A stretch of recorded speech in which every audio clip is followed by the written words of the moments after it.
అహంకారం ఉంది, ఆ బలుపేంది, ఆ మాటలేదు, ఇంకా కూడా దిగినట్టు లేదు. అధికార అహంకారం నుంచి బలుపు తగ్గినట్టు లేదు. పార్లమెంట్ ఎన్నికలలో ఆ బలుపును కూడా దించే పని తెలుసుకుంటారు. అందుకే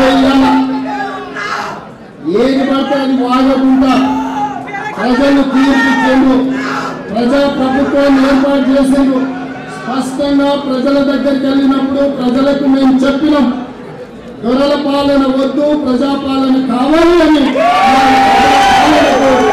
ప్రజలు ఆశీర్వదించిండు. ఇవాళ ఆశీర్వాదంతోనే మేము తెలంగాణ రాష్ట్రంలో ప్రభుత్వాన్ని ఏర్పాటు చేసినాం.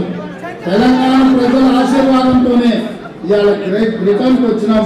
ఇంతమంది కుటుంబ సభ్యులందరినీ కలుసుకున్నాం. ఇవాళ కేరళలో చూసినాం. ఒకప్పుడు అక్కడ కలుషితమైన వాతావరణం, కానీ ఇక్కడ ప్రజల సహకారంతో దాని ఒక వ్యాపార కేంద్రంగా, అభివృద్ధి పర్యాటక కేంద్రంగా ఈ ప్రభుత్వం ఈ ప్రజలు తీర్చిదిద్దేలు. అందుకే ఈరోజు నా ప్రజలకు, తెలంగాణ ప్రజలకు మూసి రివర్ ఏదైతే ఉందో ఈ రోజు కాలుష్యంతో మూసి మొత్తము మురికి కూపంగా మారి, అందుకే ఈరోజు పోటీ పడి మోర్ మూసి 2024 అనే ప్రాజెక్టు తోటి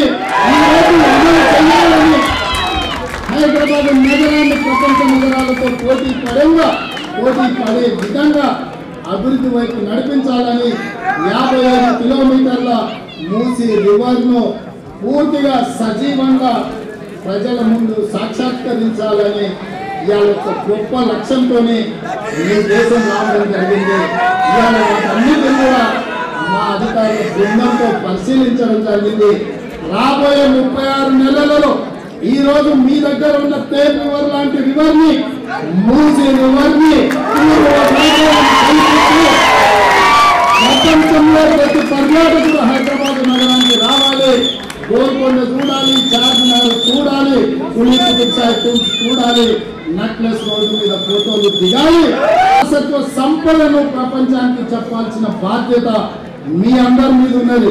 మీరే ప్రచారకులు, మీరే బ్రాండ్ అంబాసిడర్లు, మీరే తెలంగాణ రాష్ట్రాన్ని పోటీ పడే విధంగా ముందుకు నడిపించాల్సిన బాధ్యత మీది.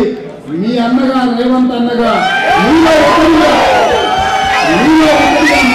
మీతో చర్చిస్తూ మీ సలహాలు సూచనలు తీసుకుంటూ రాష్ట్రాన్ని అభివృద్ధి పదం వైపు నడిపించే బాధ్యత తప్పకుండా బాధ్యతాయుతంగా నెరవేరుస్తానని మీకందరికీ తెలియజేస్తున్నా.